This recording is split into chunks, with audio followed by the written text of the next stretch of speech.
ఓం శక్తిమోం అండి. ఓం శక్తిమోం.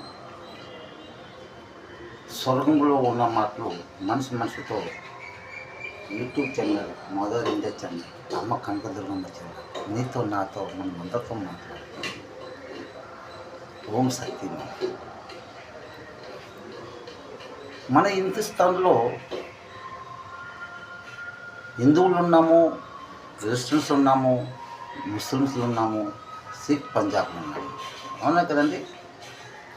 తమ గ్రంథాలు అంటే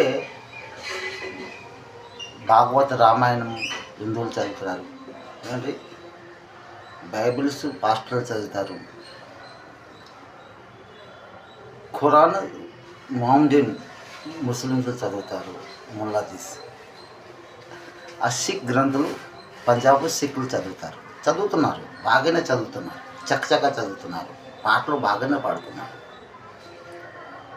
నీతిమైన మాటలు కూడా చాలా మాటలు చెప్తూనే ఉన్నారు. అందరికీ మనసులో మంచిది అంటూనే ఉన్నారు. అంతా బాగానే ఉంది. అవునా కదండి? మనము అనుకుంటున్నాము దేశం చాలా ముందుకెళ్ళిపోయింది. అంటే ఏ విధంగా ముందుకెళ్ళింది ఆ దేశం? అంటే మన దేశం, మన హిందుస్థానం ఏ విధంగా ముందుకెళ్ళింది, అభివృద్ధిలో వచ్చింది. అభివృద్ధి అంటే ఏంటండి అభివృద్ధి?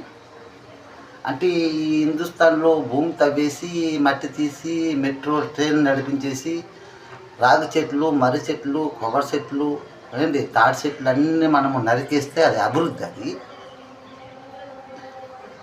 రాగి చెట్టు, మర్రి చెట్ల మీదే మన మా పితృలు చనిపోయిన తర్వాత ఆ ప్రేతాత్మలు అక్కడ శాంతి ప్రశాంతం కోసం కూర్చుంటాయి. అలాంటి కూడా మనము కట్ చేసేస్తున్నామంటే మనం ఎలాంటి మనుషులమండి? మనం ఆలోచించండి. మీ మనసు మీతో ఏం మాట్లాడుతుంది ఒక్కొక్కసారి ఆలోచించండి. బస్ మన జీవనం కోసమని అమ్మ కడుపు నిండి మనం పుడుతున్నాము. ఆ అమ్మకి ఎంత నొప్పి. అది పుట్టిన తర్వాత మనం ఏం చేస్తున్నాము? ఈ హిందుస్థాన్లో భూమిని మనము తవ్వేస్తున్నాము. అంటే తవ్వడానికని మనం పుట్టామండి. ఆలోచించండి మీరు. మనం ఎందుకు పుడుతున్నాము, ఎందుకు చనిపోతున్నాము?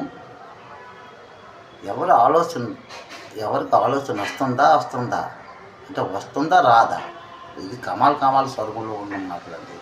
మనం ఎవరిని చనిపోమండి, అందరం ఉత్తర ద్వారంలోనే ఉంటాము. ఇది ఓం సత్యము స్వర్గంలో ఉన్న మాట.